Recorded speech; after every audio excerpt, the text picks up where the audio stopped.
Gini, saya akan menjelaskan ke Pak siapa? Lukas. Nggak usah. Terkait tunnya. Saya nggak perlu penjelasan Anda. Enggak. Saya mau menjelaskan ke Bapak tadi, menjawab Pak Lukas betul, nggak usah dijelaskan, legal standingnya nggak ada dia. Terkait- Dia nggak punya legal standing, jelasin apa? Nggak usah lah.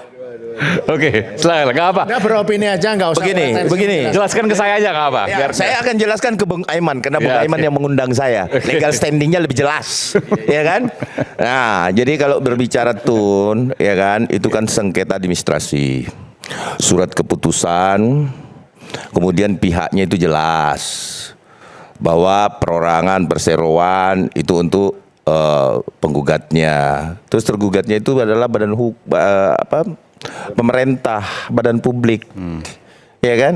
Nah, terkait persoalan Bon Jovi ini kan administrasinya adalah administrasi publik. Ya toh? Nah, itu dulu yang kita pahami. Terus kalau berbicara tun, karena saya banyak perkara di tun. Kalau berbicara tun itu non eksekutorial sifatnya. Jadi tidak bisa ada sanksi pidana di situ. Jadi kita jangan ngawur untuk memberikan opini publik di luar. Ini ngawur ini. Kalau kamu tahu tun, pasal tahu yang ngawur. Saya jelaskan dulu kan, tunggu dulu saya Pasal ngomong dulu baru kau 51, bantah. 52, 53, 54. Kamu itu- nanti setelah saya ngomong baru kau ngomong. Ya, oke. Saya menghargai kau nggak menghargai kita juga. Mas Aiman, saya keberatan nih Saya lah. ada orang nggak punya legal standing marah-marahi orang yang punya legal standing ini keberatan Mana nih saya. ceritanya? Nggak, kita dengarkan. dengar dulu. Nanti bergantian. Dan nggak Oke. pernah baca ada itu. Udah pasal lah, 51, rakyat bersuara tuh nggak usah Oke. ngundang termul. Nanti saya berikan Ngundang kesempatan. termul tuh jadi ratingnya Iya. turun lagi rakyat bersuara. Gitu 2 minggu yang loh. lalu tuh bagus. Kau dengar Rakyat dulu, bersuara Roy tanpa Suryo. termul. Ini termul itu percuma Roy, aja deh. dengar Udah. dulu, Roy. Oke. Udah. Nanti Parah memang kalau termul tuh ya kayak nanti gini nih, dibalas, nanti kualitasnya. dijawab, Nanti dijawab atas dan argumentasinya. Silakan. Nanti saya berikan kesempatan. Nah, itu non eksekutorial. Biasanya di bidang administrasi itu kalau di tun itu tidak ada semacam Ya, boleh. jadi di tun itu dia tidak Ini ada untuk ada eksekusi. aturannya gimana sih? Kenapa Nanti tidak apa, nanti dieksekusi? Kenapa non eksekutorial? Karena itu surat-surat saja, Bung Aiman. PTUN non eksekutorial. Ya. Jadi nggak bisa Walau- dilaksanakan maksudnya. Ya, Itu karena ngawur. tidak ada badan eksekusinya. Nggak ada jurusita dan Nggak ada seterusnya misalnya gitu lah ya. jurusitanya. Oke. Nggak ada jurusitanya Nggak apa. gitu loh. Nanti kita dengarkan. Oke, silakan. Iya kan itu dulu. Jadi yang pertama. buat apa ada PTUN? Ini kan logika sederhana. Yang digugurkan adalah surat. Jelas ini. Surat. Tidak berlaku, katakanlah. Oke. Misalkan SKA itu tidak berlaku. Oke. Terus kemudian kalau KIP, kalau dikuatkan berarti itu berlaku. Kan Misalnya begitu. UGM dalam hal ini, misalnya UGM nih. Iya. UGM kan menolak ya. UGM menolak untuk memberikan. Iya. Tapi UGM dibatalkan oleh PTUN. Iya, Artinya tidak berlaku negasinya. iya, bisa saja dia memberikan atau tidak memberikan sesuai dengan putusan KIP. Iya toh? Gini, Kan yang saya misalnya UGM. nih. Kalau UGM tidak Saya- memberikan saya- ada sanksi pidana Dan disebutkan 1 tahun atau putusannya. denda 5 juta. Bentar. Boleh sebutkan. Bacakan pasal 52. Saya ngelihat di sini tuh ingat saya ketika kasus Rasman dulu. Ini Badan ada aturannya. pasal Kalau ini memang 52. benar ada aturannya. Baca Mas. Baca. Ya, pasal 52 Undang-Undang Keterbukaan Informasi Publik. Pasal 52 ya. Itu undang-undang keterbukaan Badan informasi publik. Publik. Saya bicara tun. Dengerin Tun itu dulu menguatkan nak. undang-undang keterbukaan ini gimana? Badan sih? publik yang dengan sengaja tidak menyediakan atau tidak memberikan Nggak. dan atau Jadi tidak gini, menerbitkan gini, Bang. informasi publik berupa informasi publik secara berkala, informasi publik yang wajib diumumkan secara serta-merta, informasi publik yang wajib tersedia setiap saat, dan atau informasi publik yang harus diberikan atas dasar permintaan sesuai dengan UU ini dan mengakibatkan kerugian bagi orang lain dikenakan pidana kurungan paling lama 1 tahun dan atau pidana denda paling banyak 5 juta rupiah. Pasal 52. Oke. Sepakat. Undang-Undang 43 tahun Sepakat. 2009. Itu undang-undang KIP. KIP. Oke. KIP kan? KIP. Saya bicara tun. Tata Usaha Negara. Saya bicara tun. UGM Saya- maju ke tun itu dengan basis undang-undang KIP. Mengerti Bapak? Mengerti Bapak? Anda yang begini. Anda yang begini. Anda yang begini. Ya, jangan nantangin saya, Bung. Oke. Kalau saya menghargai Anda, saya makanya mau jelaskan. Baca. Tun itu tidak non eksekutorial putusannya. Karena kenapa? Tidak ada jurusita, itu yang pertama. Yang kedua, yang digugurkan itu biasanya cuma administrasi atau surat menyurat. sertifikat, kemudian surat keputusan dan lain maunya sebagainya. kamu. Itu adalah ranahnya Tun.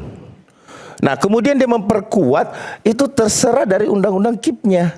Kalau memang ada di situ sanksi, bisa nggak dijalankan itu kepada UGM nantinya? Dia berikan kok, UGM memberikan kok. Kalau memang perintahnya, dan perlu diingat bahwa putusan Tun ini belum final. Belum ingkrah. Masih ada PT-nya. Iya, PT masih bisa, kan masih bisa kasasi dia. Oh, langsung kasasi ya? Iya dong. Ya, itu kan masih saya bisa. tadi udah jelaskan. Iya, Memang Iya, setelah- makanya kita jangan buru-buru juga. Tapi ada ancaman terlalu di maju, Undang-Undang KIP. mengatakan Nanti bahwa kesana. ada eksekusi di dalam Oke. Tun, Oke, bisa sebentar. dihukum, kemudian pejabat UGM-nya akan dihukum. Itu tidak. Sebentar, Itu oke, menggunakan pasal apa? Itu undang-undang KIP. Dari mana Anda kemudian bisa mengatakan bahwa Tun tadi itu atas KIP tersebut?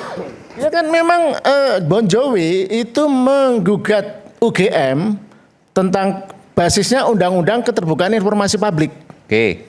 Jadi karena UGM menolak memberikan sejauh ini ya sampai menolak misalnya dengan banding. Nanti kalau putusan Mahkamah Agung juga menguatkan putusan Komisi Informasi. Oke. Nah kalau melawan itu, misalnya mencuekkan itu. Iya. Karena ada cerita beberapa kali terjadi itu akan bisa dipaksa melalui pengadilan negeri.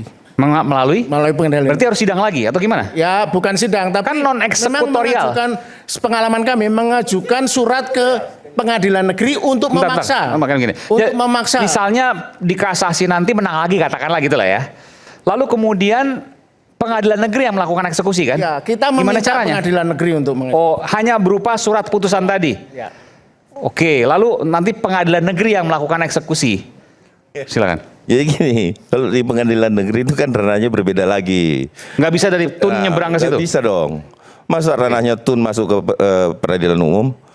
Ya, memang Ya itu kan? aturannya begitu. Dia Ya, nggak tahu aturannya kayaknya. justru saya nanya aturannya yang mana gitu loh. Yang menyatakan bahwa Tun ketika terjadi pemenangan bisa dieksekusi melalui peradilan umum. Jadi menurut Anda, menurut Tun itu hanya menyatakan asli, bahwa tidak asli. putusan KIP itu berdasarkan surat nomor 3 dan lain-lain ya. Saya lihat ini nomor 3 tahun 2025 Ya. ini itu adalah tentang penetapan klasifikasi informasi yang dikecualikan. Itu yang bisa dibuka ke publik. Kan itu persoalannya. Yang kemarin bahwa kemudian UGM keberatan, Ya. maka UGM menggugat itu. Kenapa? Dan ditolak. Dia melindungi KHS tadi. Oke. Kan begitu. Dan kemudian ditolak oleh Tun. Ditolak. Konsekuensinya adalah Konsekuensinya dia harus membuka kepada publik. siapa? UGM dong. Apa aja?